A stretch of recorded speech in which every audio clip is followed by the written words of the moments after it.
Gostar muito. Porque a gente está terminando essa série, né, a série aí que nós trabalhamos durante o mês de novembro, e ela foi uma série, ou tem sido uma série com uma característica um pouco singular das séries que nós costumamos a fazer sempre, né? Porque ela se trata de um direcionamento que nós temos dado para a nossa comunidade, como um ponto de partida para algo, né? Isso acontece, está acontecendo, frente a um diagnóstico que nós tivemos, né? Não apenas eu e o Ricardo, né, mas a nossa liderança como um todo, a respeito de um déficit que a gente tem vivido, né, por conta de toda a cultura. Isso não é algo que está acontecendo só aqui na nossa igreja, ok? Isso, se as igrejas, de uma forma geral, não tiverem a sensibilidade para perceber isso, fatalmente isso também vai acontecer, como tem acontecido em muitos lugares, né? Que é a falta do relacionamento íntimo entre os membros da comunidade, né? A falta de conhecimento, aquela coisa de conhecer uns aos outros. Eu não vou me lembrar agora o número exato, mas se você ler e procurar saber, rapidamente você encontra esse dado, mas se você procurar saber, principalmente no Novo Testamento, a partir de Atos, muitas são as vezes em que aparece a expressão uns aos outros. Por quê? Porque a comunidade cristã, a igreja, aquilo que nós chamamos de igreja, ela só existe quando há uma relação entre uns aos outros. Então, a partir de um diagnóstico que nós temos percebido, né, no qual, muito por essa influência cultural, e aí eu me coloco totalmente dentro disso, ok? A gente, infelizmente, muitas vezes, somos tendenciosos a, de fato, né, a gente vem aqui para o culto domingo e a gente vai embora e nós não conhecemos quem está do nosso lado, quem está à frente, atrás. A gente não sabe quais são as reais necessidades, o que as pessoas estão passando e tal. Então, frente a isso, a detecção disso, essa série, a partir de muita oração, muita conversa, muito estudo, ela vem como uma implantação daquilo que o Ricardo chamou na semana passada de treliça, né? Para que a uva frutifique de fato, né? Eu acho que ele mostrou a foto da nossa parreira aqui, né? Então, existe a necessidade de uma treliça, de uma estrutura. Eu queria muito que você não tivesse um preconceito com uma estrutura, né? Porque elas são necessárias para que o organismo continue a crescer, a desenvolver, e muito mais do que só crescer, mas desenvolver com profundidade. Então, essa série ela vem para apresentar isso que essa treliça, essa estrutura que nós chamamos de células, muito por causa da linguagem bíblica a respeito da igreja como sendo um corpo, né? O corpo que tem como a cabeça Cristo, Jesus, e nós como os membros, e aí então composto por células, como um corpo vivo mesmo, né? De um ser humano. Então, por causa disso, nós estamos trabalhando com essa nomenclatura, que visa criar ambientes em casas, casas nossas, onde existe ou existirá essa possibilidade maior de um aprofundamento relacional entre nós. Apenas isso. É uma estrutura que tem como objetivo desenvolver aquilo que nós temos conversado também ao longo desse mês. O pastor Henrique usou essa nomenclatura, né? Desenvolver essa outra asa, que é a asa de relacionamento. Nós temos, com a graça de Deus, a asa do nosso encontro aqui, onde nós somos ensinados, adoramos a Deus em comunidade e tal, bem desenvolvida. Agora, essa outra asa também precisa ser desenvolvida, a asa do relacionamento íntimo. Haja visto o texto que nós trabalhamos durante... Está errado aí, não é esse aqui. Deixa eu ver. Não é esse é do Ricardo. eu deixei salvo aí em cima. Alguma coisa está em PDF.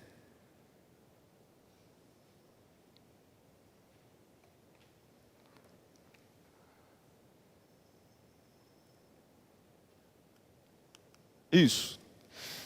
Haja visto o texto que a gente teve como base, né, durante todo aí esse processo dessa série, que mostra, que nos apresenta uma forma, né, o formato como a igreja primitiva vivenciou o ser igreja, mas que, como eu trabalhei na semana retrasada, a questão envolvida aqui no texto bíblico não é trazer uma forma para nós, mas a essência da igreja primitiva. Okay? Então, a gente trabalhou com esse texto que nos apresenta isso. O texto diz que aqueles nossos irmãos, no passado, na igreja primitiva, todos os dias continuavam a reunir-se no pátio do templo, partiam o pão em suas casas e juntos participavam das refeições com alegria e sinceridade de coração, louvando a Deus e tendo a simpatia de todo o povo, e o Senhor lhes acrescentava todos os dias os que iam sendo salvos.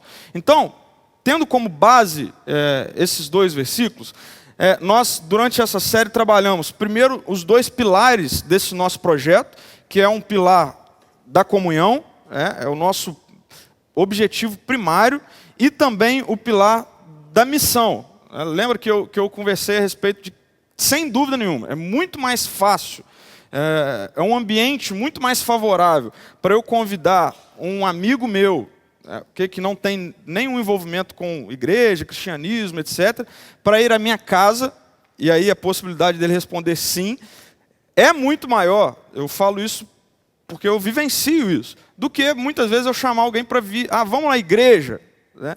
E aí a pessoa, no primeiro momento, já no seu trabalho, então não vou de jeito, nem me convide para esse negócio. E aí então, vamos lá para minha casa. As pessoas vão. Seus amigos e amigas, eles vão à sua casa. Então, e aí nisso a gente tem o desenvolvimento da missão. Okay? E o Ricardo trabalhou na semana passada a respeito da perseverança na comunhão. Ela tem as suas barreiras, né? E nós precisamos perseverar.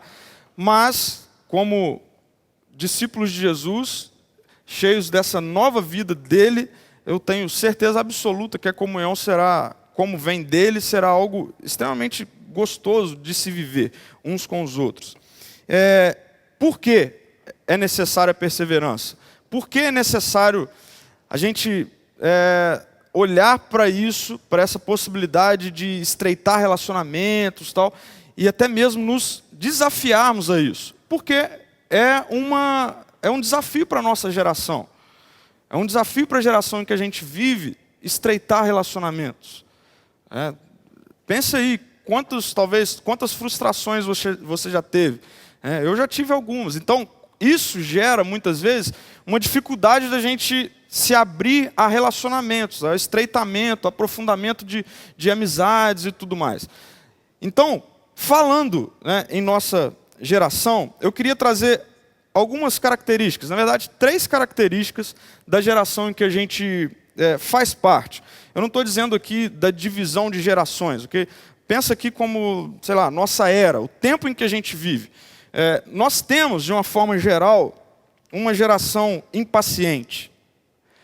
Uma geração que, muito por conta de todo um avanço tecnológico e em todas as outras áreas, quer uma resposta rápida frente às ações, né? A gente faz algo e logo a gente quer o resultado daquilo. A gente não tem muita paciência, né? A internet hoje, a maioria dos adolescentes eu acho que não vão lembrar disso, mas há algum tempo atrás, alguns anos atrás, você tinha que, para você fazer um download, por exemplo, né, você tinha que deixar aquilo ligado, viajar, e aí chegar e talvez já ter baixado o que você queria, né? Agora, você coloca lá para fazer um download, 5 minutos começa a atrasar, a pessoa já fica desesperada, né? E isso é em muitas outras áreas da nossa vida. A gente começa a fazer um exercício físico, E aí quer, com uma semana, perder todos os quilinhos lá que estão a mais, né? Senão, já desiste, né? Começa a fazer uma dieta, e aí isso cabe a mim, né? Começa a fazer uma dieta e o negócio começa a apertar, e logo você já fica impaciente com aquilo, chuta o balde e vai aqui na lanchonete da frente, compra um hambúrguer grande, larga esse negócio para lá. Nós fazemos parte de uma geração impaciente.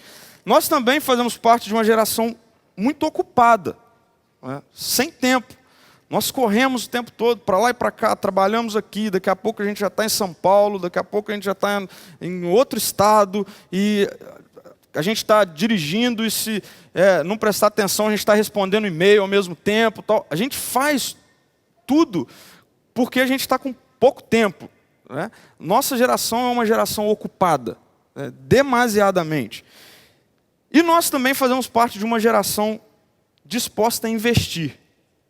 Uma geração de investidores. Nós temos aqui algumas pessoas nessa área, né? E eu gosto muito de conversar sobre isso. Porque tanto jovens quanto pessoas mais velhas que fazem parte hoje dessa era em que a gente vive, estão dispostos a investir. Estão dispostos a fazer algo agora para colher daqui a pouco. As pessoas, de uma forma geral, dos nossos dias, não têm muita dificuldade com isso, ou medo disso. Eu não estou dizendo aqui de uma característica daquelas pessoas que são empreendedoras, ok? Não, menos do que isso. Mas pessoas que estão dispostas a fazer algo para daqui a pouco receber alguma coisa em troca, um investimento. E aí, eu queria fazer uma pergunta para vocês. Será que ser igreja é um bom investimento? E aí, pensem em ser igreja como sendo esse ambiente prático de aprofundamento relacional de forma vertical, okay? Entre você, entre eu, nós e Deus. Mas também, como nós trabalhamos durante todo esse mês, ser igreja era um desenvolvimento prático, efetivo, profundo, de um relacionamento horizontal entre nós. Ok?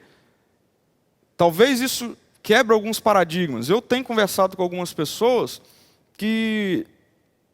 E aí, alguns livros têm saído nessa área, ultimamente, usando a expressão os desigrejados, né? Os desigrejados têm como característica, na maioria das vezes, pessoas que acham que o que importa no relacionamento espiritual, ou melhor, no seu desenvolvimento de espiritualidade, é única e exclusivamente o seu relacionamento com Deus. Okay? Só que eu espero, se você acompanhou toda a nossa série, e mais do que só essa série, o mês passado nós conversamos também muito sobre isso.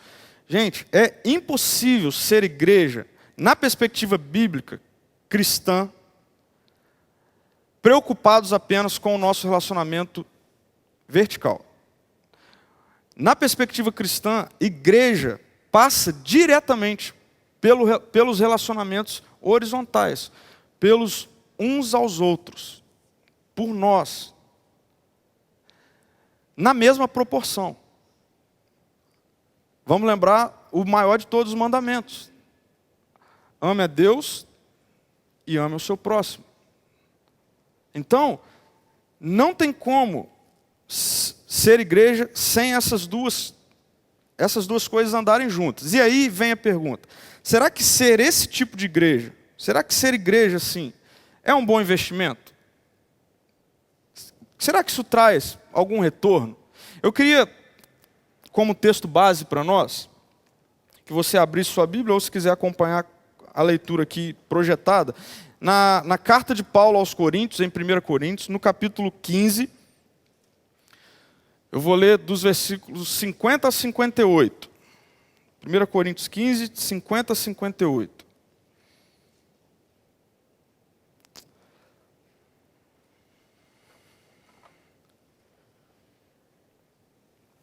O texto diz assim: irmãos, eu lhes declaro que carne e sangue não podem herdar o reino de Deus, nem o que é perecível pode herdar o imperecível.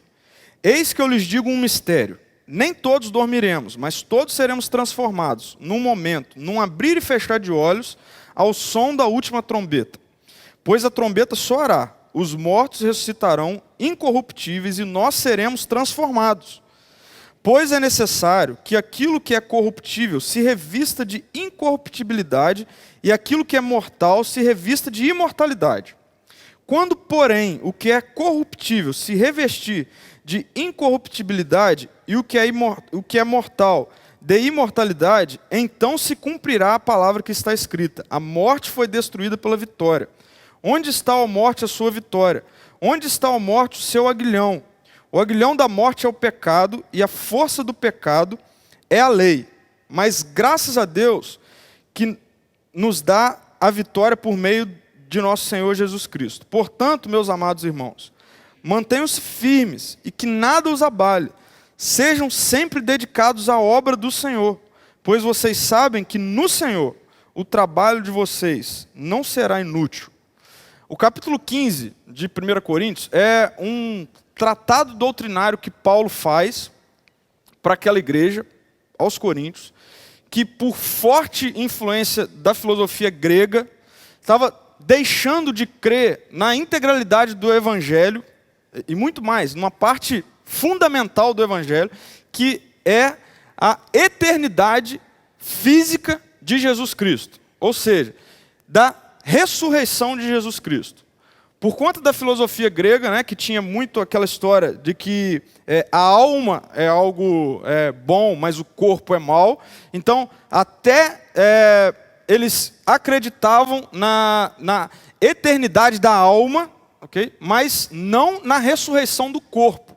E aí, a igreja lá dos Coríntios estava começando algumas pessoas a se deixarem levar por essa filosofia. E as pessoas começaram a questionar essa coisa da ressurreição de Jesus Cristo, fisicamente. E aí então Paulo trabalha no capítulo 15 um tratado doutrinário combatendo isso. E aí, dentro dessa questão, e aí lembre, ele está fazendo isso como um alerta para a igreja, okay? As pessoas estavam deixando, por conta de uma cultura externa, de fato acreditarem naquilo que representava ser igreja, realmente.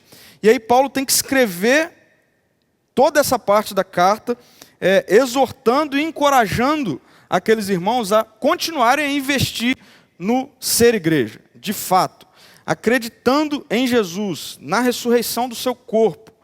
E aí, ao final, ele trabalha essa que para mim é uma das falas mais belas das Escrituras, né, que traz essa ideia de manter-se firme, não se abalar, ser dedicado à obra do Senhor, pois no Senhor o trabalho não é em vão. Em outras palavras, pois no Senhor o resultado do seu investimento é certo.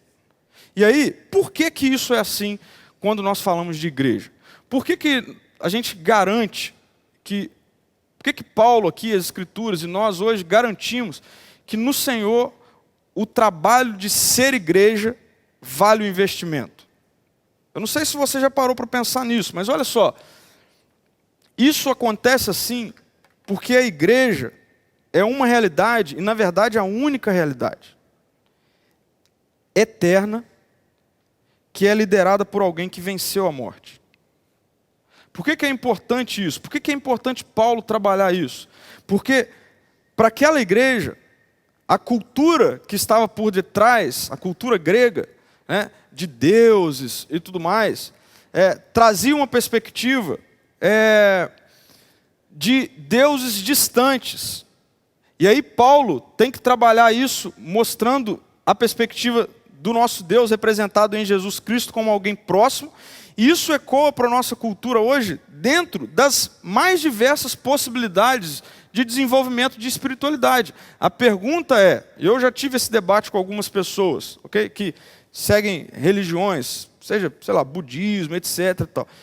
E existe uma pergunta que ninguém tem como responder, como o cristianismo responde. O nosso líder está vivo. Ele ressuscitou, fisicamente. E a igreja, então, se torna liderada por esse líder, por Jesus Cristo, a única realidade na qual nós experimentamos hoje em vida, é o que a gente está fazendo aqui, mas que nós experimentaremos por toda a eternidade. Nenhuma outra. Veja só, Deus, Ele não tem problema, a gente vive afirmando isso aqui, Deus não tem problema nenhum, diferentemente de algumas linhas que pensam isso. Deus não tem problema nenhum com você trabalhar muito, com você ser muito dedicado ao que você tem a fazer, com você ser bem-sucedido financeiramente. Deus não tem problema nenhum com essas coisas. Mas Deus tem todo o problema quando nós depositamos nessas coisas a razão da nossa existência. Sabe por quê? Porque Deus sabe que essas coisas não são eternas. Essas coisas passam. Mais do que apenas essas coisas relacionadas à nossa vida. Pensa em reinos, pensa em movimentos, pensa em líderes. Ao longo de toda a história da humanidade, grandes reinos surgiram e grandes reinos passaram. Grandes líderes surgiram, grandes líderes morreram, passaram. Grandes movimentos, revoluções. A questão é, a igreja é o único movimento que nunca deixou de existir e nunca deixará de existir. Sabe por quê? Porque quem a conduz é alguém que venceu a morte e está vivo. E certa vez Jesus, com os seus discípulos, questionando-os a respeito de quem eles achavam que ele era, e aí Pedro dá uma resposta, confessando a Jesus quem ele de fato era, e aí Jesus trabalha alguma coisa com Pedro, conversa com ele, mas Jesus, a respeito da igreja, diz assim: eu edificarei a minha igreja, e as portas do Hades não poderão vencê-la. Por causa dessa declaração de Jesus, a igreja nunca vai deixar de existir. E aí eu fico pensando em Paulo, caminhando para a morte. Talvez, estou tentando aqui entrar na mente de Paulo, Paulo lá caminhando para morrer. Será que ele não se lembrou dessa parte da carta que ele escreve aqui aos Coríntios? Será que talvez a sua humanidade ali não deu uma balançada nele no sentido, poxa, eu escrevi que no Senhor o nosso trabalho não é em vão. Será mesmo que não é em vão? E aí eu queria que a gente tentasse fazer um diálogo com Paulo agora. E a gente olhar para Paulo lá naquela caminhada dele para a morte. E a gente pode dizer, Paulo, a igreja prevaleceu. Porque ela é encabeçada por alguém que venceu a morte e é eterno. E aí, como é que nós então podemos ser parte disso? Desse movimento que nos conduz à eternidade, que não terá fim. Porque é isso que a gente precisa entender aqui. A gente dizer que a igreja é um movimento eterno, isso é muito claro para nós. Mas o que eu quero é ser parte disso. E como é que nós fazemos para ser parte dessa realidade? O finalzinho do texto de Paulo, ele traz essa exortação, esse como fazer. Paulo diz assim, portanto, então uma vez que ele explica a eternidade da igreja por causa da ressurreição de Jesus Cristo, ele diz, portanto, meus amados irmãos, mantenham-se firmes e que nada os abale.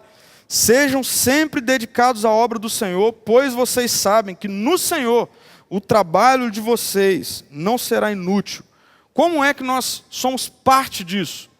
Nós somos parte disso, primeiramente, vivendo o que Deus planejou para a sua igreja. Isso parece muito simples, mas o que Paulo fala aqui, nessa perspectiva de mantenham-se firmes, que nada os abale, é a ideia de não ande nem para a direita nem para a esquerda do que é de fato ser igreja, dentro daquilo que Jesus planejou. Seja igreja de fato. É só isso. E ser igreja de fato, aí a gente tem visto muitas coisas, né? A gente liga a televisão, a gente vê um monte de denominação e tudo mais, tal. No final das contas, o que é ser igreja de fato é essa perspectiva que a gente tem trabalhado em Atos. É essa ideia de que nós somos ensinados, nós somos direcionados, nós nos reunimos na perspectiva de ensino, de um treinamento e tudo mais, e a gente sai daqui e aí o jogo de fato acontece, a vida real se desenrola.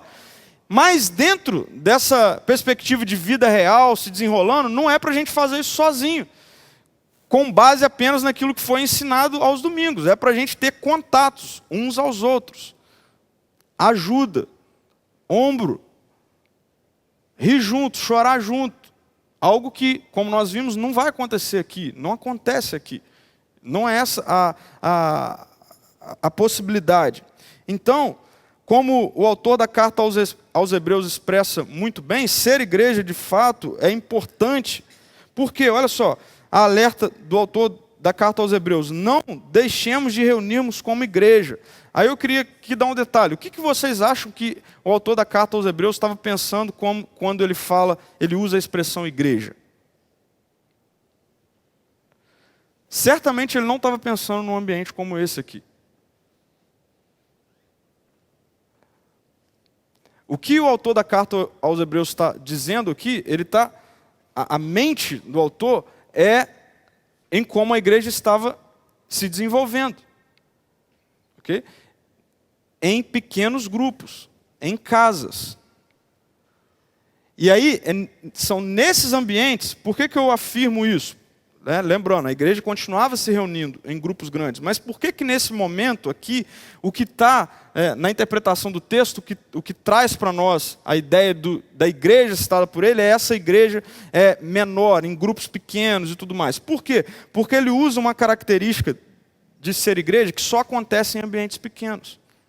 Nós só somos encorajados, e aí olha só, uns aos outros, quando nós temos possibilidade de diálogo, de conversar. Okay?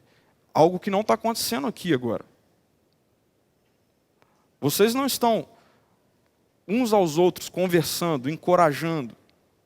Okay? Então entenda, o que o autor da carta aos Hebreus está dizendo aqui, está alertando aqueles irmãos, e isso ecoa para nós da mesma forma hoje, não deixem de viver em comunhão. Não deixem de se relacionar intimamente uns com os outros, porque nesses ambientes vocês serão encorajados a perseverar, a continuarem firmes. Então, para ser parte dessa realidade eterna, e na verdade única, que traz essa característica de eternidade, que é a igreja, liderada, edificada por Jesus, que venceu a morte, primeiramente a gente precisa entender que ser igreja não é andar de acordo com a moda. Ser igreja também não é andar de acordo com o que a cultura diz. Mesmo que a nossa geração seja uma geração sem tempo, a gente precisa olhar para o que Jesus está dizendo, que é ser igreja e ser igreja. Para o que as Escrituras estão trazendo para nós como ser igreja. E a gente precisa entender que ser igreja é ser um ambiente de relacionamento também. Vamos lá, para frente. Uma outra questão que nós precisamos levar em conta quando nós queremos de fato ser igreja é dispor as nossas vidas à obra do Senhor. Paulo está dizendo, sejam sempre dedicados à obra do Senhor. Aí aqui pega o negócio. Pega para mim, gente. Olha só, algumas perguntas. Será que os nossos anseios de vida hoje são os anseios de Deus para as nossas vidas? Boa pergunta, né? Será que os anseios que nós temos hoje são os anseios que Deus tem para as nossas vidas? Será que os nossos projetos de vida, os nossos projetos, os nossos objetivos de vida, são os projetos de Deus para as nossas vidas? Para as nossas famílias, para a nossa casa, para os nossos filhos. Será que as obras que nós temos realizado são as obras que Deus gostaria de realizar através das nossas vidas? Será? A questão é, a alerta que as Escrituras traz para nós é: vocês precisam ser dedicados à obra do Senhor. E muitas vezes, irmãos, as obras que nós estamos realizando não são as obras que o Senhor está realizando. E aí a pergunta que cabe aqui é: qual é a obra que o Senhor está realizando? Sabe qual é a obra que o Senhor está realizando? Juntar um povo no qual Ele chama de igreja. Essa é a obra que o Senhor está realizando. O Senhor realiza questões particulares na vida de cada um de nós, transformações que são particulares, mas se nós colocarmos isso numa plataforma, a gente vai ver que todas essas pequenas obras que Deus realiza de forma particular nas nossas vidas, todas elas vão rumarem para o mesmo local, para a igreja, para um povo que se reúne por causa daquilo que Jesus fez e creem naquilo que Jesus fez e então passam a fazer parte daquilo que nós chamamos da família, né, de uma família. O presbítero Albert falou aqui no início a respeito dos visitantes. Essa família é a igreja. A obra que o Senhor está realizando na história é reunir um grande povo. Aquilo que as pessoas ao redor do mundo têm chamado do povo da cruz, espalhado, no qual, para Jesus, faz parte da sua igreja. Mais uma vez, igreja no coração de Deus, não se limita a isso que nós estamos fazendo aqui.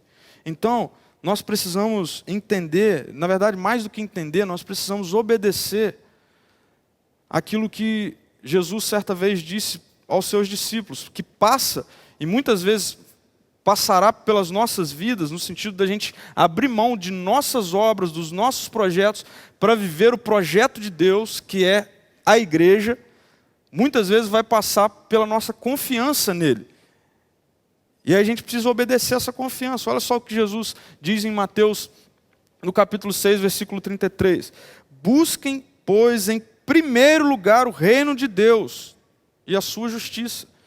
E todas essas coisas lhes serão acrescentadas. Esse toque que Jesus está dando aqui, àqueles que estão ouvindo, ele vem após uma exortação de Jesus a respeito da preocupação demasiada que as pessoas estavam tendo com os seus projetos de vida. Preocupação demasiada com o sustento, com o que ia vestir. Se a gente trouxer isso para os nossos dias hoje, preocupação demasiada com quanto que tem que ter na conta, com a viagem que vai fazer. O que a gente precisa entender é que essas coisas, se nós perdermos a sensibilidade, fatalmente se tornarão Deus da nossa vida. E aí, elas que dirão quais as obras que nós teremos que realizar. O que Paulo está falando aqui é: vocês precisam alinhar. A vida de vocês tem que ser dedicados à obra do Senhor. E aí na teologia bíblica, a gente traz isso para a fala de Jesus. Jesus nos garante: não se preocupe, envolvam-se primeiramente com o meu reino. E todas as outras coisas serão acrescentadas. Todas as outras coisas serão acrescentadas. Então, nós não podemos esquecer, a igreja é o único movimento existente na face da terra que nunca deixou de existir e nunca deixará de existir. Aquilo que a teologia chama de a comunhão dos santos é um projeto de Deus para a eternidade. O único. Então vale a pena o nosso investimento nisso. Primeiramente, ok? Não entendam essa mensagem como uma questão de que eu tenho então que deixar de investir nas minhas coisas, nos meus projetos de vida. Não, de forma alguma. Nós temos que fazer isso. Mas primeiramente, o melhor do nosso tempo, o melhor da nossa motivação, da nossa força, tem que ser em realizar a obra que o Senhor está realizando. E a obra que o Senhor está realizando é reunir um povo no qual Ele chama de igreja. Então nós precisamos ser parte disso, efetiva. Eu queria, para a gente já concluir, trazer então algumas reflexões práticas, voltando mais uma vez nas características da nossa geração. Frente a uma geração impaciente, nós queremos te desafiar a não ter pressa dentro desse nosso projeto no qual nós estamos aí chamando de célula. Ok? Não tenha pressa. Se envolva. Dá tempo para você conhecer as pessoas, no qual talvez você vai lá frequentar a casa delas. Não vai uma, duas vezes e aí, não trouxe nada de bom para mim. Eu tenho absoluta certeza que vai trazer, desde a primeira, tá? Mas se por acaso você não tenha pressa, envolva-se sem pressa. Dá tempo. Frente à nossa geração ocupada, aí isso mexe com a nossa vida diretamente, com a nossa agenda. Priorize. Okay? Eu vou contar aqui uma experiência pessoal. Né? Ontem, eu e a Marina, a gente estava conversando sobre isso. Nós, desde o início, nós sentimos de colocar à disposição a nossa casa também. E é interessante. A gente teve que gastar algum tempo conversando sobre essa questão. Mas qual o dia que é melhor? Qual horário que é melhor? Não sei o quê. E aí, a gente começou a perceber que um monte de coisa começa a entrar. Um monte de coisa começa a entrar. E aí a gente... Peraí. A gente vai priorizar isso? Porque quando nós priorizamos algo na nossa vida, nós encontramos tempo para aquilo. É verdade ou é mentira o que eu estou falando?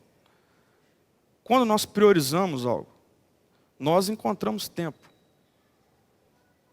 Então, não tem como. Tem que haver prioridade. E frente à nossa geração disposta a investir, lembre-se, ser igreja é o único investimento com garantia eterna. Isso aqui que nós estamos fazendo e aquilo que nós estamos propondo a fazer, nos envolver com pessoas, uns aos outros, relacionamento profundo. Quando a nossa humanidade, quando o inimigo vier com aquela, sabe, né, com aquela ideia assim de que, por que você está investindo nisso? Lembre-se, é o único investimento eterno. Nenhum outro você vai levar para a eternidade. Eu me lembrei agora aqui da fala do pastor Henrique, né? Quando na pesquisa lá a respeito das pessoas no atentado do 11 de setembro, né, fizeram lá um levantamento para ver, viram que muitas ligações foram feitas, né, nos últimos momentos lá das pessoas, né, muitas mensagens e tudo mais. E todas elas passavam por uma necessidade que aquelas pessoas tinham naquele momento de falar com pessoas que elas amavam. Nenhuma delas ligaram para o banco para saber o saldo. Nenhuma delas foi ver a cotação do dólar, ver como que estava. Todas elas ligaram, procuraram contato com as pessoas que elas amavam. Sabe por quê? Porque todos nós fomos criados para ter relacionamentos. Relacionamentos. Na perspectiva bíblica, nós encontramos alguns momentos em que nos traz a ideia de que glória, comemoração, boas notícias, sozinho, não vale de nada. Não vale de nada. Para mim isso é muito prático. Quando eu tenho uma boa notícia, a primeira coisa que eu faço é compartilhar. Porque eu tenho certeza que se eu tiver uma boa notícia e não tiver com quem compartilhar, contar, aquilo não vai fazer sentido nenhum. Então, invista a sua vida, a nossa vida, em relacionamentos. Faça parte disso, seja parte disso. Sim, vai precisar passar por prioridade. Sim, sempre vai. Mas Jesus, em momento algum, deixou isso aberto para nós. Nós precisamos priorizar o reino. Então, dentro de tudo isso que nós apresentamos durante esse mês, o nosso desafio para a igreja é: participe disso. Seja parte disso. Amém? E aí eu queria agora fazer algo diferente. São 11h20, eu disse que seria rápido. Nós temos aí algumas pessoas. Eu queria que se colocasse de pé as pessoas que eu entreguei o roteirinho, por favor. O que nós vamos fazer agora, gente? Nós vamos vivenciar na prática o que a gente vai vivenciar nas células, de forma bem prática. Então, tem 1, 2, 3, 4. Vou precisar de mais gente. Então, Shirley, pega aqui comigo um roteirinho, por favor.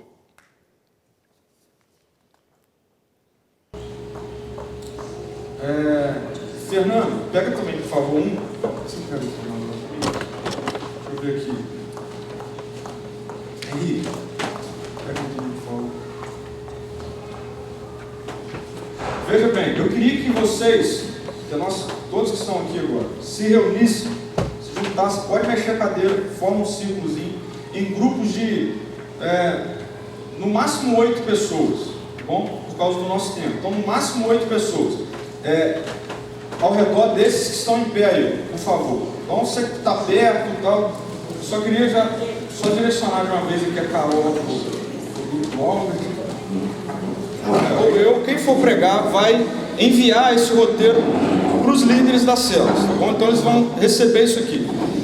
Vocês vão vivenciar na totalidade, na verdade só o último que não, mas é bom que fique como um anseio aí aquele grupo lá está muito grande. Dá uma... Quem que pode pegar ali? Marina? A lista do time. Deixa eu ver aqui então. Tem que multiplicar aqui. Multiplica aí, né? Ô Ricardo. Não, o Ricardo tá ali, ó. Senão vai tomar muito tempo. Eu acho que aquele lá também está muito grande. Washington, fica com o roteiro. Você participou do treinamento? A Chile com 1 e o Washington com 1. Faz 2 grupos aí. Então, e aí os líderes vão receber esse roteiro. Hoje a gente vai vivenciar aqui totalmente o que vai acontecer nas células, ok? Uma questão importante. A primeira parte aí, que é o quebra-gelo, ele precisa ser dinâmico. Então, 10 minutos para o quebra-gelo aí, tá bom? 10 minutos, tá? Os encontros nas células, os líderes estão sendo treinados para eles acontecerem de 1 hora a 1h30. Então assim, não vai te tomar a noite toda e tudo mais, tá bom?